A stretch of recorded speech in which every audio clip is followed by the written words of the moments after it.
Bagaimana Amerika merampok di tengah perang Israel-Palestina? Israel memblokir akses Gaza terhadap air, makanan dan listrik, sehingga menciptakan krisis kemanusiaan yang besar. Puluhan fasilitas kesehatan terpaksa berhenti beroperasi karena kekurangan bahan bakar. Di balik derita ini, ada kejahatan yang lebih gelap tersembunyi, yaitu bisnis penjajah Israel Amerika Serikat tetap berjalan. Sebuah laporan datang dari Israel.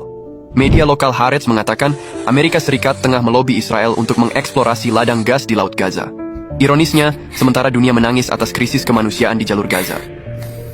Lobi tersebut merupakan upaya terbaru Israel dan Amerika Serikat untuk mengeksploitasi salah satu dari beberapa ladang gas yang ditemukan di pantai Mediterania selama beberapa dekade terakhir, yang bertujuan untuk mengatasi permasalahan energi Amerika Serikat akibat invasi Rusia, serta yang terpenting memasok energi ke kawasan Eropa. Amos Hochstein, penasihat energi utama Presiden Amerika Serikat Joe Biden, kini hadir di Israel, membawa gelombang keputusan yang menggetarkan hati. Amerika Serikat berbicara tentang membantu perekonomian Palestina, namun di balik kata-kata itu, terbentang rencana gelap penjajahan di bawah sorot mata dunia. Gaza adalah kawasan yang diapit oleh Israel dan Laut Mediterania. Di perbatasan dengan Mesir, tepatnya di lepas pantai wilayah Gaza sejauh hampir 32 km, terdapat harta karun ladang gas. Hingga saat ini, harta karun itu masih belum dieksplorasi dan dimanfaatkan Palestina. Ladang gas ini yang seharusnya menjadi saksi bisu kekayaan alam Palestina, kini menjadi panggung intrik geopolitik. Palestina, dengan potensi minyak dan gas yang melimpah, masih harus merasakan kepahitan hidup di bawah bayang-bayang penjajahan. Sebenarnya, menurut studi konferensi PBB mengenai perdagangan dan pembangunan, UNCTAD, Palestina memang kaya cadangan minyak dan gas. Diperkirakan ada cadangan minyak yang dapat dipulihkan dengan perkiraan 270 miliar liter. Sementara ada potensi 3,4 triliun meter kubik gas. Rakyat Palestina yang seharusnya menjadi penguasa atas kekayaan alam tersebut, namun hanya memanfaatkan laut untuk mencuci pakaian dan mandi, sementara dunia hanya melihat.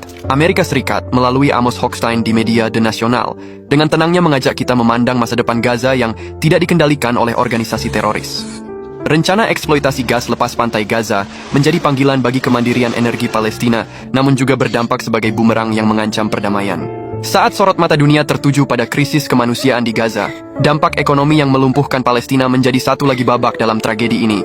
Rencana eksploitasi gas oleh Amerika Serikat dan Israel, meski diumumkan sebagai upaya membantu perekonomian Palestina, sesungguhnya hanya menyembunyikan kepentingan finansial dan bentuk ekonomi yang merugikan.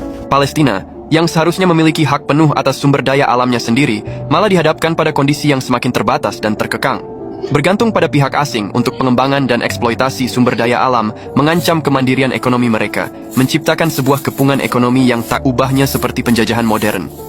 Ini bukan pertolongan, sebaliknya, ini adalah bentuk penindasan yang dapat memperlebar kesenjangan dan ketidakadilan di Palestina. Ketidaksetaraan ekonomi menjadi pukulan tambahan bagi rakyat Palestina yang telah terpukul hebat oleh konflik yang tak kunjung usai. Di bawah bayang-bayang rencana eksploitasi ini, mereka mungkin hanya dapat meraih sisa-sisa yang ditawarkan oleh penjajah daripada menikmati sepenuhnya kekayaan alam yang seharusnya menjadi milik mereka. Dalam pertarungan melawan penjajahan yang terus berlangsung, dampak ekonomi ini menjadi puncak tragedi yang merenggut hak dan martabat rakyat Palestina. Konflik ini terkuak sebagai panggung di mana uang, dan hanya uang menjadi mantra utama. Penjajahan yang tersembunyi di balik tirai tragedi manusia dan klaim bantuan ekonomi menjadi semakin jelas. Dalam cengkraman kepentingan finansial, Palestina terus menjadi korban dalam pertarungan yang seharusnya bukan sekadar soal ekonomi, melainkan juga tentang hak, keadilan, dan kebebasan.